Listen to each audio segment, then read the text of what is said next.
All right, so when a psychiatrist and psychologist walk into a cocktail party, there is no shortage of people clamoring for a little psychoanalyzation, right? Doctors David Stone and Matt Keene have been buddies for more than 30 years. Both are believers in therapy, the professional kind, as well as the kind that happens when friends and family get together and laugh. The two docs created the board game Think Like a Shrink, where friends hilariously get the chance to psychoanalyze each other. And Dr. David is here to play. Thank you for being here. Delighted. So your lives were filled with therapy sessions. Why did you want to create a board game that involved therapy? Like, why would you want to bring that into the social sphere? Well, in 2020, I decided to start a board game company. And so my first couple games were Doozy Dice and Kadoozy, a card game and a dice game. Okay. But Matt, my buddy, we wanted to create a game that is different than what's been out there in the market. There's no games about psychology and about social connection. And that was kind of the impetus for why we wanted to create Think Like a Shrink. Well, and when you think about it, when you're playing a board game with someone, you are analyzing them. You are going through like, what are they going to do? I mean, that's what I do in Uno. I'm like, I know that person. So what do you think the connection is between mental health and board games? Well, we didn't know this at the time when we created the game, but there's been a lot of research done on the connection between board games and mental health. And we found that people that play board games have 15% less chance of developing dementia. They have less, and they manage their ADHD better, anxiety goes down. In fact, there's even a brain molecule that goes up when you play board games. So in a way, board games will make you smarter, but what's interesting is it's only board games. It doesn't apply to video games. Interesting. Isn't that an interesting fact? Yes. Okay, really quickly, I want to ask, why do you think as a race we like to psychoanalyze each other? I think it's our nature to try to predict and figure out what's going on around us. And this is no different. It just happens to apply to people, right? So if we're walking down, we have to determine, can we walk down that dark street?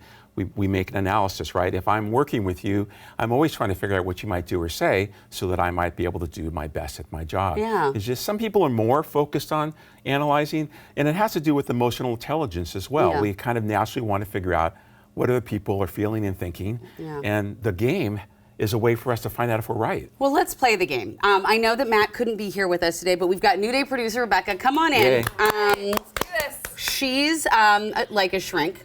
Oh, sure. Yeah, I mean practically. Practically to many of us. But you're gonna be the patient actually today. For the first round at least, and we're gonna do this. So kind of give us a rundown of how this works. I will. So basically the purpose of the game is to try to see how good you are at predicting the thoughts, emotions, and experiences of the other players. In this case, you're the patient or the shrinks. So the way we do that is through the process of free association, right? So we're gonna try to associate phrases with pictures. Okay? Right. So we're going to turn over what we call a prompt card. And this prompt card says, you get your hand stuck inside a can of Pringles. Oh, I hate it when that happens. Actually, I love it when that happens to somebody else. All right, so what we're going to do is we're going to turn over 5 prompt cards. I'm sorry, snapshots. We have a lock and key. We have some lemons. We have a nail, a rusty nail. We have some sunglasses. And we have some crayons. Okay. So we have 5 snapshots. Now we each also have a set of 6 emotion cards. So you pick up your emotion cards.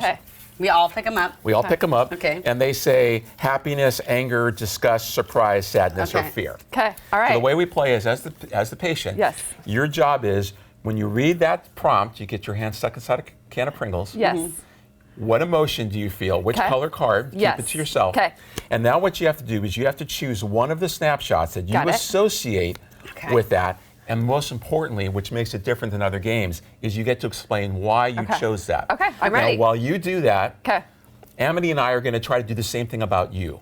So we're going to think, which emotion was Rebecca feeling? Which snapshot did you choose, and why? I already have it. You have it? I already have it. Okay, so let me take a quick look. Now, you know Rebecca, I do not. Okay, so I have mine. Oh, you have yours. I have mine. So now what happens on the count of 3, just Amity and I are going to point to the snapshot we think you chose. 1, 2, 3. All right, so we got the lemon and we got the nail.